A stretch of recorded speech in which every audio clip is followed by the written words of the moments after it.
Buongiorno, bentornati con l'informazione in diretta di Telefriuli con il nostro TG delle 12:30 che apriamo con la cronaca. Ancora un incidente stradale mortale, infatti, sulle strade del Friuli. Intorno alle 23 di ieri un centauro di Udine, Nicola Rizzo, di 32 anni, ha perso il controllo della sua moto ed è deceduto dopo un lungo tentativo di rianimazione. A dare l'allarme alla compagna che lo precedeva in auto. È successo a Pavia di Udine, vediamo. Ancora una tragedia della strada ieri notte intorno alle 23 in Viale del Lavoro a Pavia di Udine. Un motociclista di 32 anni, Nicola Rizzo, residente nel capoluogo friulano, che stava facendo rientro a casa in sella alla sua moto, una Yamaha, ha perso il controllo della due ruote ed è rovinato sull'asfalto riportando lesioni gravissime. Dopo l'allarme lanciato con una telefonata al 112 da parte di alcuni passanti è scattata la macchina dei soccorsi. A chiedere aiuto prima di tutti anche la compagna che lo precedeva in auto e che d'un tratto non l'ha visto più. Il motociclista è stato rianimato a lungo sul posto dal personale sanitario che ha fatto il possibile per cercare di salvargli la vita. Inutili però purtroppo gli interventi di rianimazione. Non è rimasto altro da fare se non decretare il decesso. Ottenuto il nulla osta da parte del magistrato di turno della Procura della Repubblica di Udine, la salma è stata composta in camera mortuaria nel cimitero di Manzano. Il mezzo è stato posto sotto sequestro. Sul luogo dell'incidente sono intervenuti i vigili del fuoco del comando di Udine insieme al personale dell'Arma della compagnia di Palmanova per tutti i rilievi e gli accertamenti. Altri incidenti, versa in gravissime condizioni uno scooterista che questa mattina intorno alle 10 in via Volta a Fiumicello, all'altezza di un incrocio, siamo in via Volta appunto, è finito sotto la parte anteriore di un mezzo pesante. Gravissime le ferite che ha riportato sul posto immediato l'intervento dell'elicottero sanitario, del personale dell'ambulanza e anche dei vigili del fuoco di Cervignano del Friuli. L'uomo è stato trasportato in volo in codice rosso al Santa Maria della Misericordia di Udine. E poi un incidente anche questa mattina, sempre siamo a Pagnaco, una donna di 74 anni nel tentativo di far uscire la sua vettura dal garage senza averne le chiavi è stata travolta dalla portiera rovinando sul giardino di casa, ha riportato la frattura di una gamba e a quel punto è stata soccorsa dal personale medico chiamato dai parenti. Sul posto sono intervenuti anche i vigili del fuoco, è stata trasportata in ospedale sul posto la polizia locale del corpo intercomunale di Pasian di Prato, Martignacco e Pagnacco. È successo appunto a Pagnacco. E poi un altro incidente purtroppo nella notte, siamo a Udine in via Moggio. Il conducente di una Fiat Panda che stava viaggiando da solo ha perso il controllo della vettura ed è andato a schiantarsi ribaltandosi su un lato contro alcune auto in sosta. È stato soccorso dal personale medico di un'ambulanza e anche dai vigili del fuoco di Udine. Per fortuna, si temeva il peggio per lui, è rimasto ferito solo, tra virgolette, in maniera lieve. È stato comunque medicato sul posto dal personale sanitario. E poi a Concordia Sagittaria, siamo nell'area della Procura di Pordenone. Questa notte i vigili del fuoco sono intervenuti per soccorrere una donna che è finita in un fossato con la sua vettura, presa poi in carico dal personale del SUEM. Sarebbe in gravi condizioni. E voltiamo pagina, giorno d'esordio per il Green Pass che consente ai cittadini europei di muoversi liberamente tra Stati membri dopo le restrizioni legate alla pandemia. Il presidente Fedriga chiede che il documento sia utilizzato anche per consentire la riapertura delle discoteche. Per quanto riguarda il rallentamento della campagna vaccinale, invece fa sapere che la prossima settimana ci saranno incontri tra le singole regioni e il commissario Figliuolo per valutare la situazione. Alessandra Salvatori. Debutta oggi il Green Pass Covid, il documento che consente ai cittadini europei di muoversi liberamente nel vecchio continente dopo le limitazioni agli spostamenti imposte dalla pandemia. Un passo in avanti, commenta il presidente della regione Massimiliano Fedriga, il quale chiede che ora il Green Pass sia utilizzato anche per riaprire le discoteche.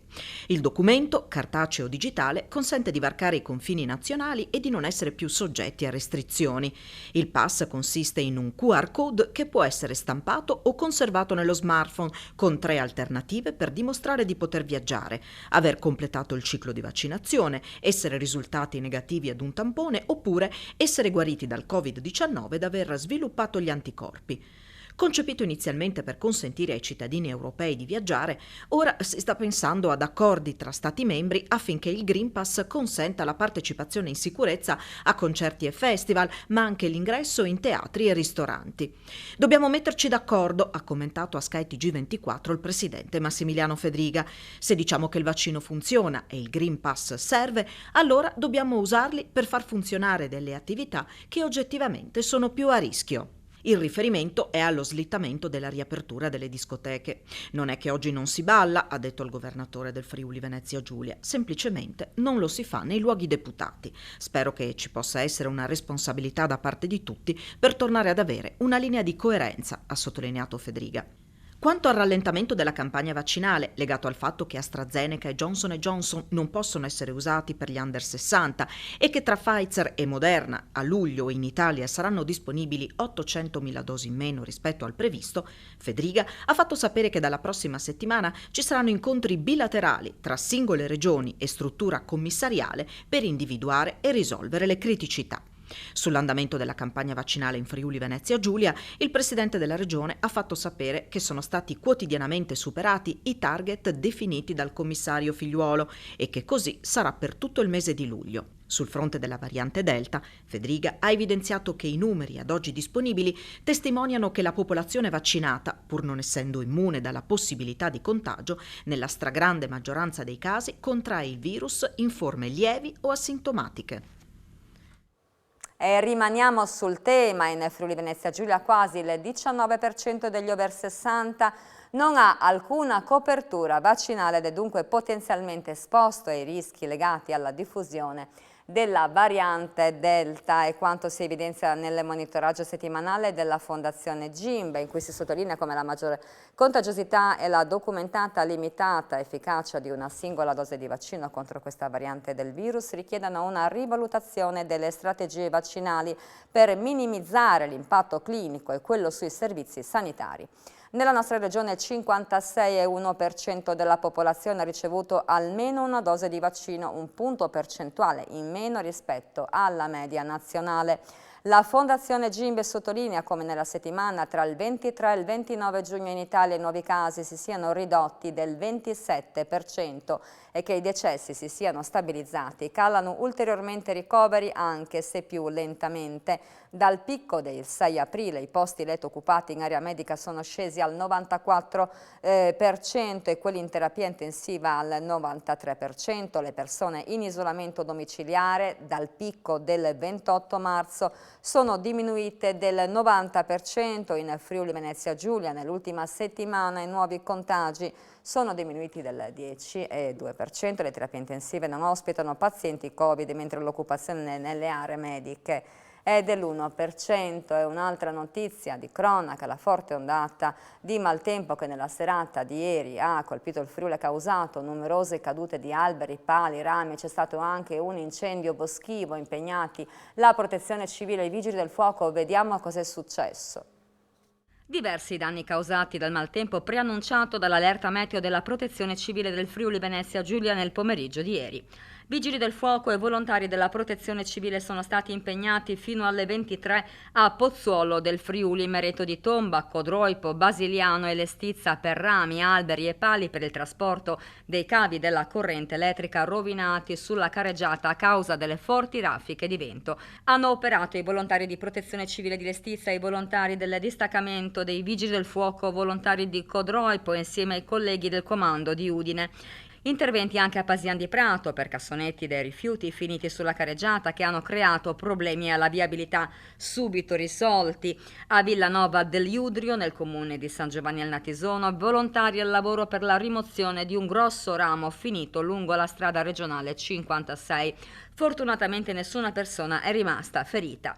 E il personale della Forestale di Pontebba, insieme al personale dei Vigili del Fuoco del distaccamento di Tarvisio e i volontari di Pontebba e Chiusaforte di Protezione Civile, sono intervenuti a Chiusaforte per un incendio boschivo che si è sviluppato alle pendici del Monte Brezzi, causato con ogni probabilità dalla caduta di un fulmine a quota 500 metri. Sono finiti in cenere arbusti e pini per un'estensione di circa 200 metri quadrati. fucilati.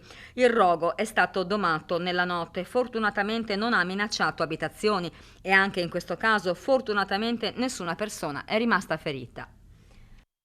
E ancora cronaca, purtroppo un uomo di 35 anni di Campoformido è stato trovato senza vita nella sua abitazione di Campoformido nel tardo pomeriggio di ieri, colto da un malore inutile. Purtroppo i soccorsi chiamati tempestivamente dai parenti e prestati dal personale della Sores. La salma è stata affidata ai familiari, comunque saranno disposti accertamenti per fare chiarezza su questa morte di una persona così giovane.